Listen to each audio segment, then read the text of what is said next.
Good evening to all of you. My name is James Bierly. I am happy to give this talk. It's not going to be as technical as probably some of them, but when it affects 17 million businesses, we probably should talk. Just a little bit about me. Founded SecurePoint Solutions 2019. You've probably seen some of our stickers and stuff. We help businesses as small as one user all the way up. I've worked with a managed service provider, worked with small businesses for over a decade now. Actually watched ransomware find its way into the SMB and seeing 3 to 5 of our clients being impacted every week. Before that, I tinkered in the enterprise, worked for HP, Mac, Microsoft, all those. So kind of weird going from 30,000 devices in the enterprise down to like 3 was kind of weird. And then back in the day when I was still like deleting my System32 folder because I didn't know what I was doing, I had a career in operations and intelligence for the Navy. All right, so why does this talk matter? So when we talk about small businesses, there's a bunch of different ways that we can talk about them. You know, how much money they bring in, how much their size. Size, I think, is a big thing that's important to discuss because that's how most IT providers bill. They'll bill per seat. So 90% of businesses in the United States have 9 or less employees, 13 million in total. If you extend that out to businesses with 20 or less, you are now sitting at 17 million. That's 99%, actually over 99% of the businesses. An interesting fact, those 99% of the businesses bring in 46% of the GDP in the United States every year. These places, oh gosh, Java. These places, this is your kid's dentist. This is the chiropractor that you go see once a week. The awesome coffee shop that you're hitting up on a Saturday when you're getting away from everybody. Businesses make money by taking risks, and these are risks that they didn't sign up for. Somebody had an idea or a widget or whatever, and they want to sell that to consumers, to other businesses. They didn't sign on to be targeted with all these attacks. They didn't sign on to have to deal with all that stuff. So they need your help because we can't be everywhere at once.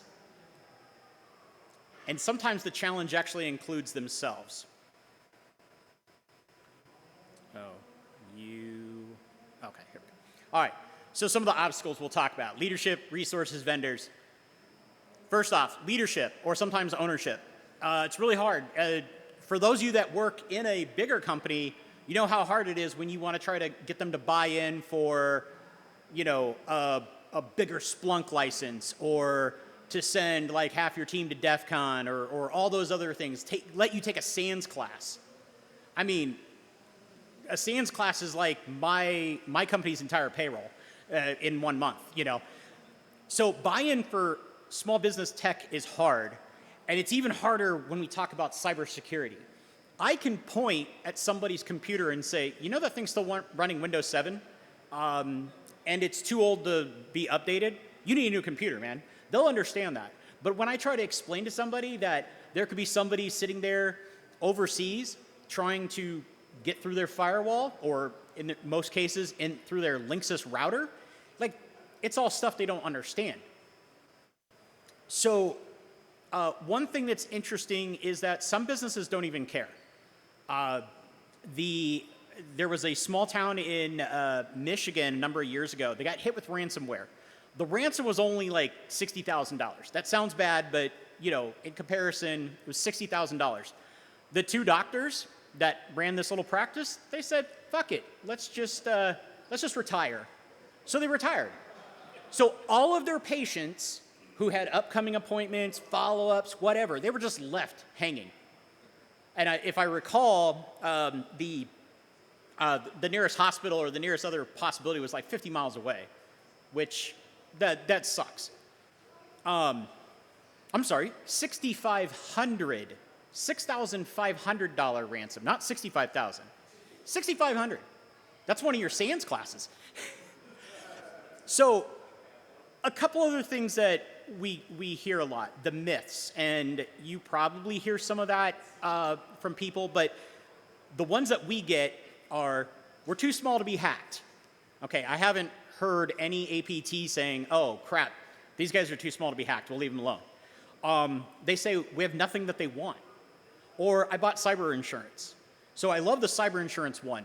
How many of you have car insurance? Raise a hand. Okay, hopefully all y'all. Driving illegally, I'm gonna turn you in. But do you still actually obey traffic laws for the most part, and you drive in a safe manner? You do because you don't want to have to activate that insurance. But there are small businesses out there that are just on hopes and vibes and like, oh yeah, well, we got that cyber insurance thing and I just filled out that questionnaire.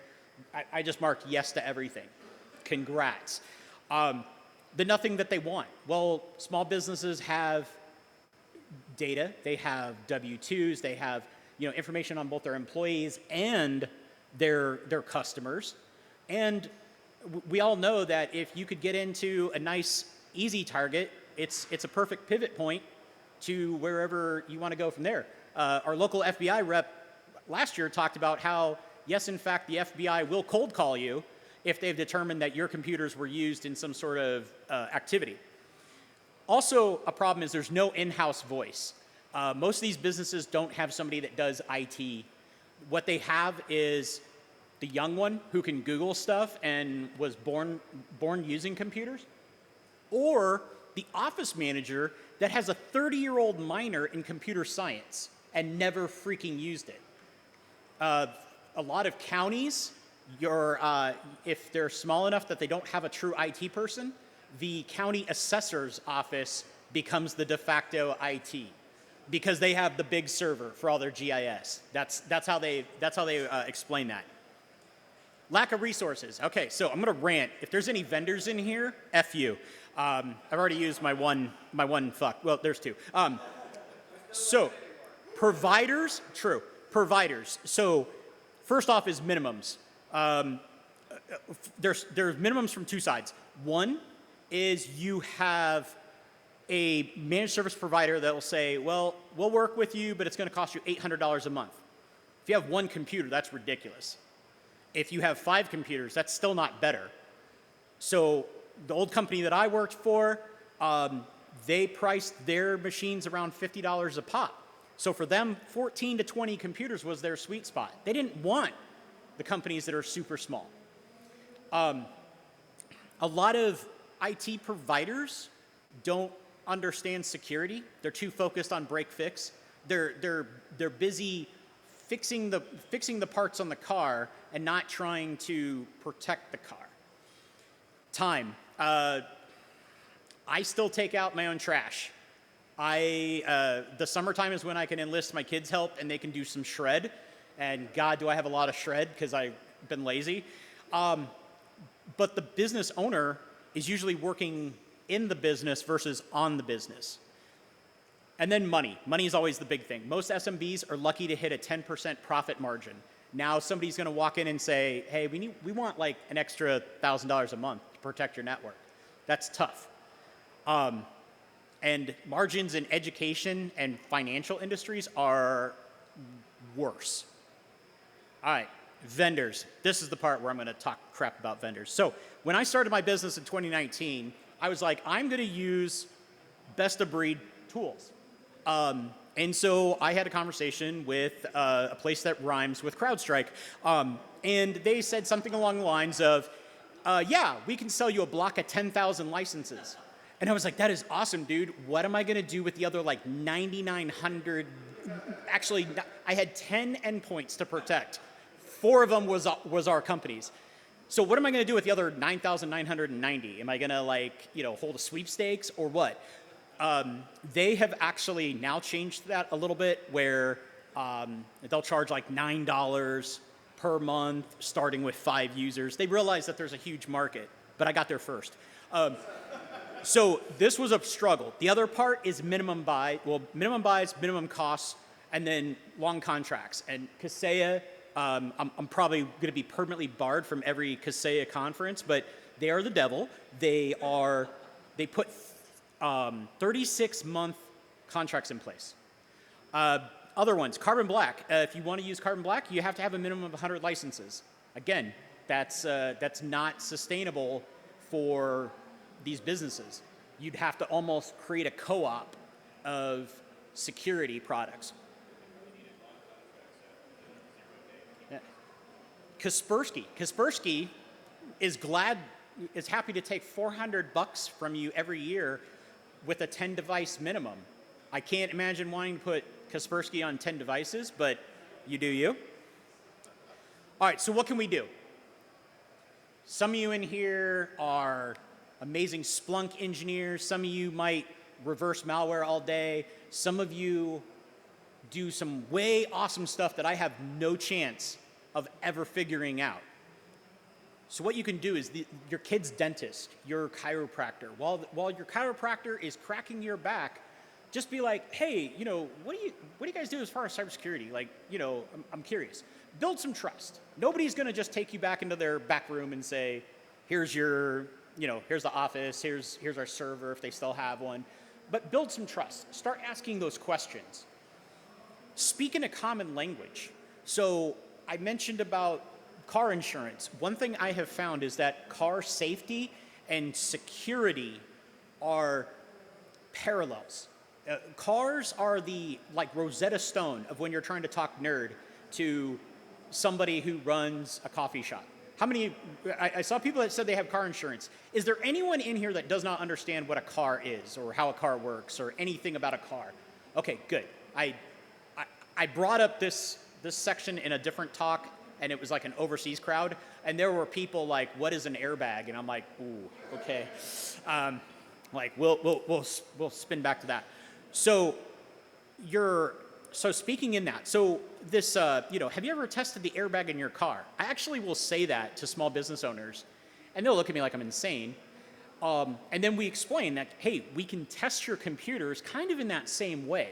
It's non-destructive, but we'll know where your gaps are. So there's 3 areas that car safety and security mesh. First off is your laws and your regulations. Don't speed. Don't drive drunk. If you do either one of those and you're caught, there's fines, there's punishments. Don't store PII in an open S3 bucket. Don't not use MFA when you are a bank. Don't, follow the regulations that were given to you. Tools. So we have both proactive and reactive tools. Your car has those same things. And your car also layers those things. You have an airbag, you have brakes, you have a seatbelt. If you take one of those away, your impact literally would be larger than what it would have been without it. And yes, everyone knows that one guy that died because he had his seatbelt on, and he would have lived if he didn't. But that is the outlier that is way the fuck out there. So if you also are comfortable, and then the layered security part. If you're comfortable talking in their language a little bit, try to use some of their language. If you're talking to a doctor, if you're talking to a coffee shop owner, whoever it is, try to use a little bit of that language. All right, so we're going to talk about the really easy stuff. And again, so to some of you, they're going to be like, well, duh. But then there's also some of you that are so far up there in that crazy malware reversing, Splunk guru, Jedi people that some of you are, that it's easy to forget. Patches, updates. Local admin, holy crap. Local admin is so all over the place. I've actually seen a customer that had a server, 17 employees with the company. 16 of them were domain admin because the dude just copy the object. The only one that wasn't was the very first person that they brought on or something. MFA, everything. We can get into the minutia of, SMS swapping, whatever. Is your barista really a big target for SIM swapping? unless they're like loud about like crypto, yeah. Like if they've got a fat Bitcoin wallet, then maybe some SIM swapping is a threat. But the important part is you show them how to use it, and then you explain, hey, you will not get a text unless you yourself are doing the thing. So if you get a text at 2 a.m., bad guy got your password. Time to fix that. Speaking of passwords, password management. So yes, even the one that rhymes with past last, they're trying. But you know what? Screw it. Password book. About every month, I see somebody like on LinkedIn or Twitter that dunk on the password books that you can get at CVS. I'm happy to model both what a one-person business, a 20-person business. Hell, there's a reason for a password book in the enterprise. You put all your disaster recovery stuff written down, and you put it in a bank vault very far away. You could be the hero because you swung by CVS and was like, I should write down the encryption key for our security or our backups or something. Go put it in a bank. Asset management. We all know you can't protect what you don't know about. I drove 2.5 hours one way to find a laptop that the customer didn't know about because it was sitting in a conference room, the lid was closed, it was running, and there was like a jacket on top of it. I'm surprised it actually didn't burn itself up. We didn't have managed switches, we couldn't identify, we couldn't kill the port. But every Thursday at like 2 p.m., something on the network would try to move laterally and attack. Like we were getting alerts from the other computers, and I was like, this is crap, what is going on? I asked them, go look for your stuff. Well, we looked, we have 10 computers. 2.5 hours up the freaking Algona, and oh, hey, found it. And took me everything to not just smash it on the ground. And oh God, it was very infected. Turns out at one point, this laptop had been just exposed on an open RDP to the world. All right, so we talked about some of those basic things. All right, now let's do some cool stuff. If you like to tinker with Raspberry Pis, Dockers, you got some old hardware laying around, who doesn't? Throw some cyber deception on there. Set it up to send you an email. Hell, set it up to send an SMS if you know what you're doing. One little box will seriously give you and them some help. And obviously all the other stuff, tokenized files, throw out as much pocket litter as you possibly can. Make it look realistic. Attackers don't like being discovered. So if everything looks like a honeypot to them, they might start being like, oh crap, maybe this isn't the dentist office to mess with. If they're a Microsoft shop, or even if they're not, you can still get away with it.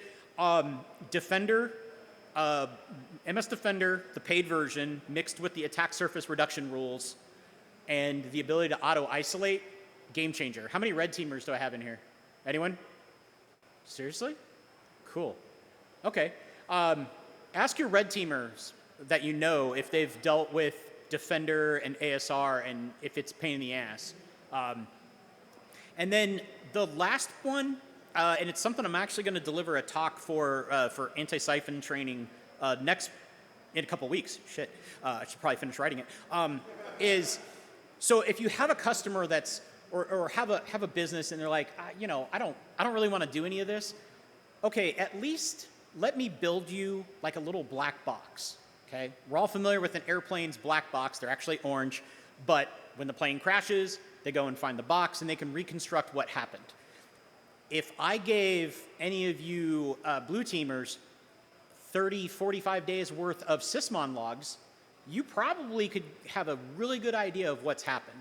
You may not have seen the original fish, you may not have seen all the cloud tomfoolery, but an internal breach on the machines, you have some data. You have something you can now send. Also, if you have the business premium license, you actually get all the full logs. My team right now is realizing what happens when you don't have that license, because now it just says the mail item was accessed. How is it accessed? Did they copy it? Did they delete it? Did they help us, Microsoft? All right. So the QR code I think is actually dead. So don't stress it. Not that any of you are going to click on it. My email address is there. This is the way I look at this. Yes, there's 17 million businesses. I would love to work with any of them, but the truth is that I can't be everywhere. My team can't be everywhere. Help us. If you need help with messaging, if you're not sure how to approach that solopreneur that you know, reach out to me. I'm happy to chat. Okay? All right. Questions on what I just covered here? No, man.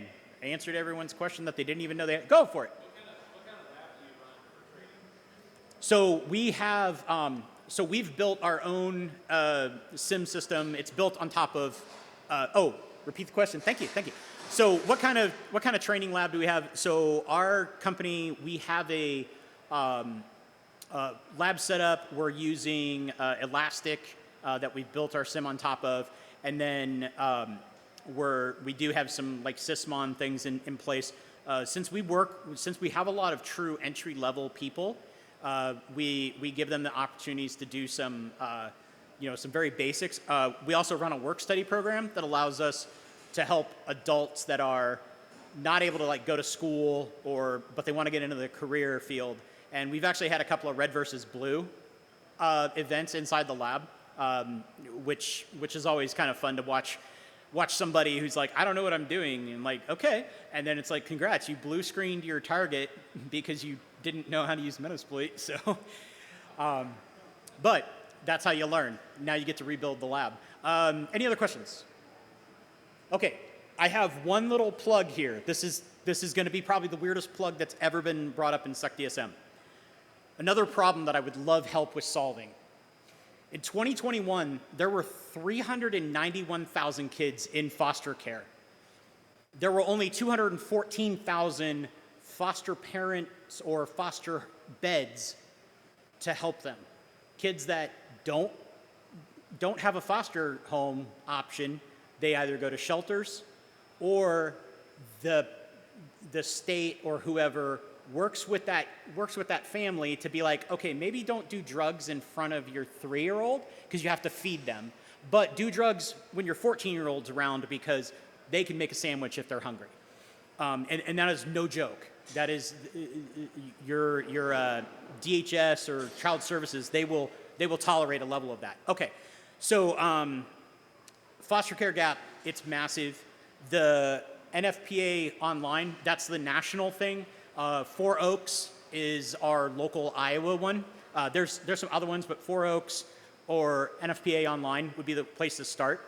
Your living situation, your marital status, income status, none of it matters. You could take a foster kid for a weekend and give a parent like me a break, or allow my actual family to travel and the foster kiddo stays behind. My wife and I, we no longer do active foster care because those 3 little ones that you see, we adopted them a number of years ago after fostering them and fostering other kids.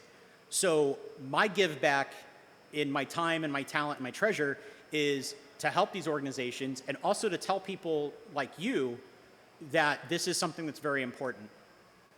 I thank you for your time. I thank you for the opportunity. To those on live, I love you, Ian. So thank you very much.